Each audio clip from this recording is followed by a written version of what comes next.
Yes. Okay, everybody, welcome the 2019 Sacred Journey to Africa with Sam Osmanagic and Michael Tellinger. Thank you for being here. Thank you for joining us on this journey.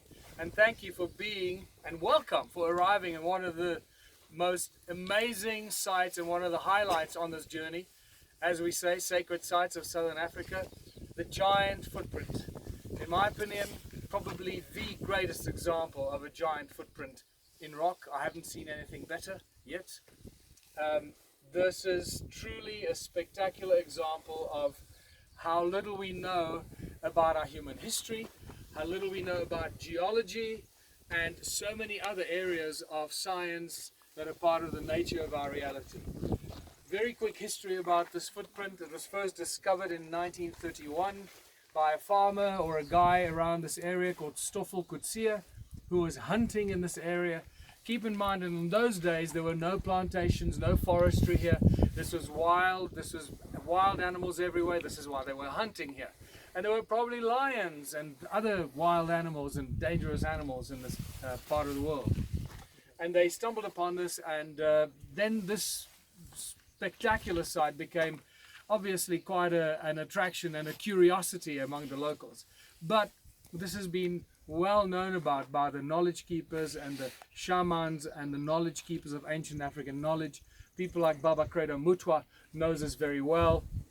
He refers to this as the place where the ogres once used to live. The ogres and the man-eating giants that used to live in this part of the world. And again, this is part of the handed-down ancient African knowledge that people like Baba Credo Mutwa shares with us, that is completely and utterly discarded by mainstream historians and mainstream archaeologists and mainstream media. Here we are. We can't wish this away. Here it is. What's fascinating about it, it's obviously very clearly a footprint. You can't misinterpret this as anything else other than a footprint. The first thing that people look for is how many toes does it have. People that have been studying giants have remarked that many of the giants seem to have had 6 toes and not 5 toes. And many people count 6 toes here and not 5. It's open to interpretation. We have the big toe, 2, 3, 4, 5, and then another tiny little one over there. Possibly 6. So this might be a 6-toed being, giant. Very interesting. And what I find interesting as well is the way that this foot, whoever made this footprint, the way that when you put your foot into wet mud, it pushes up the mud under your toes and from above your toes. And that's exactly what we find here. This is not a carving, this is real. Now, anyone that studies mainstream geology or archaeology will immediately think, well, how is it possible? You can't leave a footprint in igneous rock. Granite is an igneous rock. It's pushed up over millions of years out of the ground. It's hot and boiling and blah, blah, blah, and you can't leave a footprint in it. Well, those would be the people that haven't done their research. They don't have enough information to figure out why you could leave a footprint in this kind of rock. Because what seems to us as rock may not actually be rock.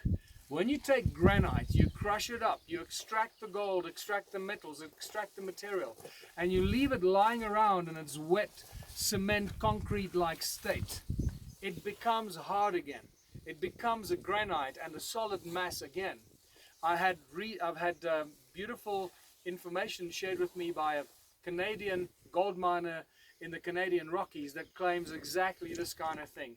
It says when they leave the gold mining activity behind in autumn and they leave for winter and leave behind these piles of wet cement concrete like slurry, and when they come back after winter they find footprints of bears and birds and other animals in what they left behind.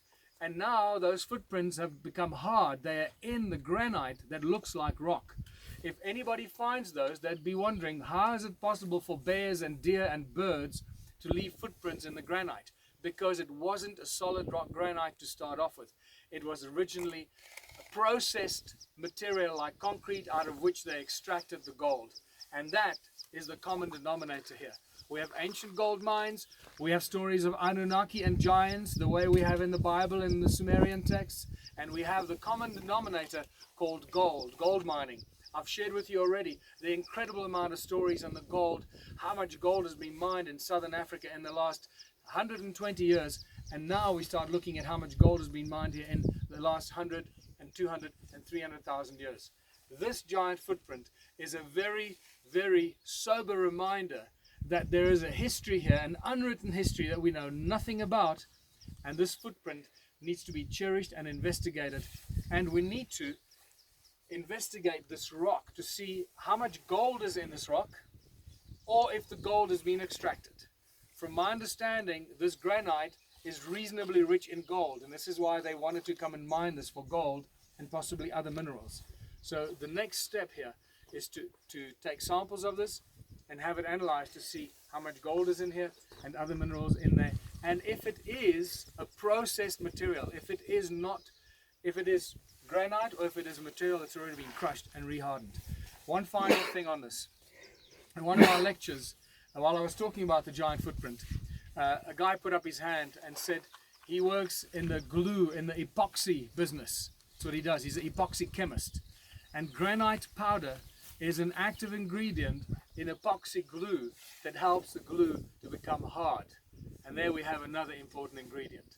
So, welcome to the giant footprint.